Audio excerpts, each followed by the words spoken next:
to talk to Kurt about his car for a long time, and finally I've corralled him.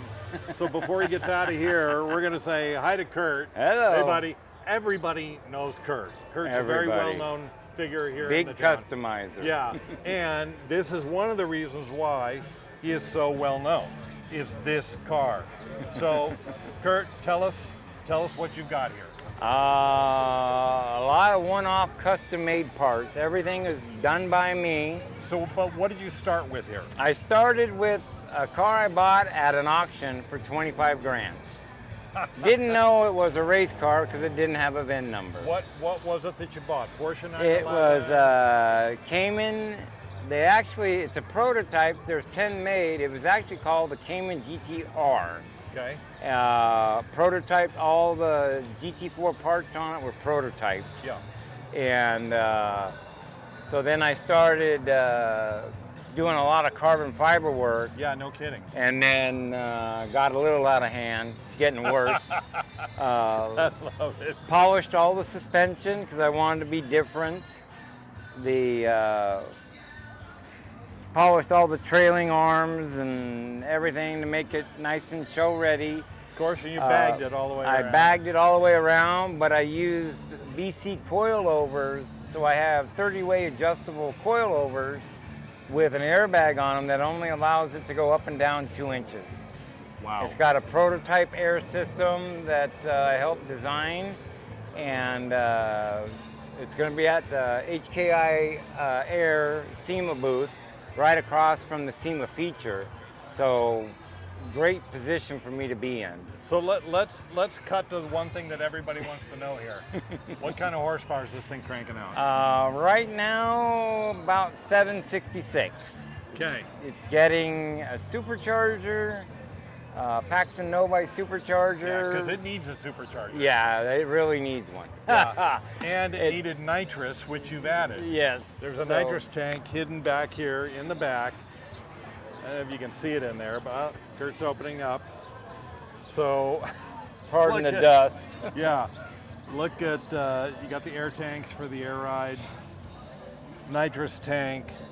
There's a quick glimpse of the motor down underneath there. Yeah.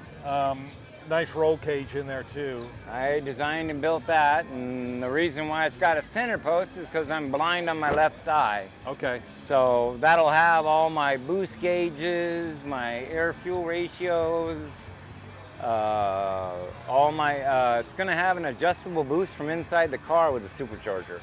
I designed it way back when I worked for Vortec in Paxton. Okay. So I'm incorporating it into this one. It'll wind up having 3 blow-off valves. Have you had this on the track yet? Yeah. Fastest I got on the track was 185, and then we did the 200 mile an hour plus going out of town. Yeah, that doesn't surprise me. No, yeah, we all wanted to see what we could do at breaking the 200 mark with something that's normally gutted at 180. Yeah. I did 214 and shut it down. Yeah. So that was probably effortless. That was fast enough for me. Yeah. Last time I did close to that was in my Lamborghini, and that was floating, so that scared me to death. At least this has got enough downforce to keep it on the road. Yes, very important. I've got the Brahm sponsored seats, the carbon fiber steering wheel, dashboard, everywhere is carbon. On the floor, the dash, everywhere. And only adding more. Eventually, I'll probably wind up having a full carbon fiber car if I keep it up. The rate you're going is like an obsession, isn't I it? know. Yeah. I got to make a roof cap for it. Trying to get everything ready for SEMA is the big thing. So let me ask you this, Kurt. What got you started in cars? Where did this obsession come from? I bought my first car when I was 10 years old. I started working at age 6. Bought my first car at 10, and I bought a GT350 Shelby 1967. Oh. By the time I was 14, I had it completely restored and wound up selling it for 60 grand. Wow. And then that's actually almost the identical car I had. Right. That model right there. Right. And I wound up buying 25, with that money I wound up buying 25 Mustang Fastbacks and 69 Mach 1s. And I had a rare Boss 302 is what they call a cross Boss. It's an inline Autolite carburetor, and not many people know about it. Yeah. But that was a very rare car. They only made 500 for the Trans Am Racing Series. Yeah. So they had to sell 500 to the public so they could use it in the Trans Am Right, Series. right. But So- you started at such a young age. Was it in the family? No, I'm self-taught. I had my own machine shop when I was young. My dad had a sheet metal shop, and I started doing copper gutter in Santa Cruz, and I was the only person that could do copper gutter and flashing because the salt water eats the galvanized. Right, so right. I had a niche market, and I bought my first car off the showroom lot in cash in high school. When I turned, when I was old enough to drive and actually legally drive. Yeah, legally.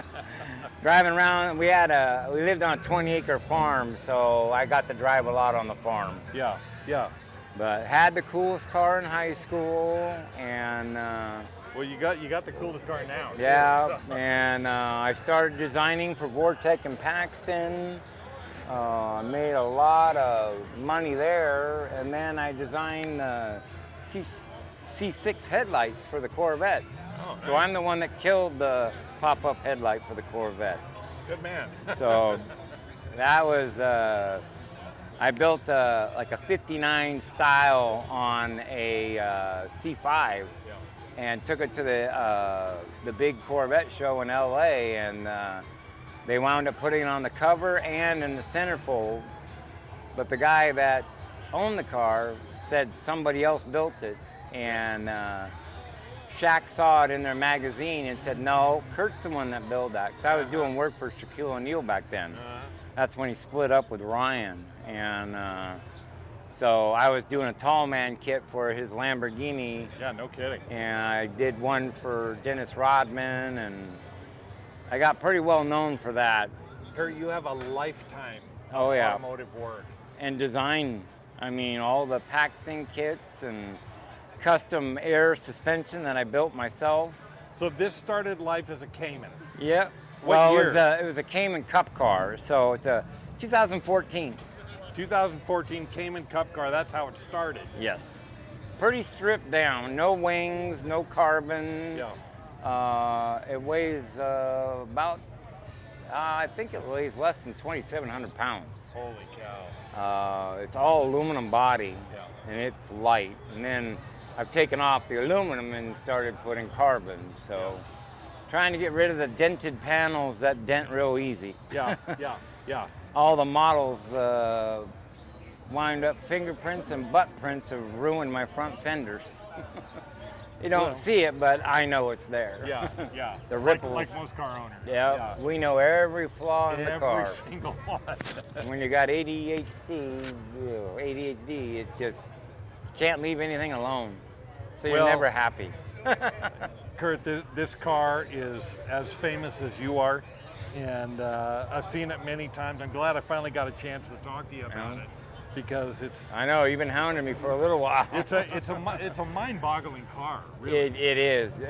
Everywhere you look, something's been done. Yeah. And It's like, is there anything you haven't touched on this car? you get more carbon fiber. Yeah. Is Is carbon fiber your middle name? It should be. Well, my last name is Mylar, so Mylar balloons, Yeah. and plastic coverings, Well, now and stuff now like that. Now it's Kurt Carbon Now Fiber. it's Kurt Carbon Fiber. Yeah. And then once it's ready for SEMA, it'll be in the HKIR booth right across from the SEMA feature, and I'll have pretty much close to being somewhat done. Not really, ever but done? it's never done. I mean, everybody, they were just talking about it yesterday. It's like, man, the people that saw it when I first got it to now is like, it's just night and day different. Yeah, yeah, yeah. It's a whole nother car. Yeah. Whatever it used to be is gone. Yeah, and it's like I airbagged it. It was the first one ever airbagged. Yeah. But I had to design the airbags myself. And then I had a company in China. I built all the billet parts on my machine, and then got it to thread onto the struts, and then sent them over to China to get the bags made for them. Yeah. First ones were a little wide. The second ones, we got them thinner, and it's only a 3.5 inch wide bag fully blown up. Wow. So when shrunk, it's like 3 inches. So it's definitely a small bag.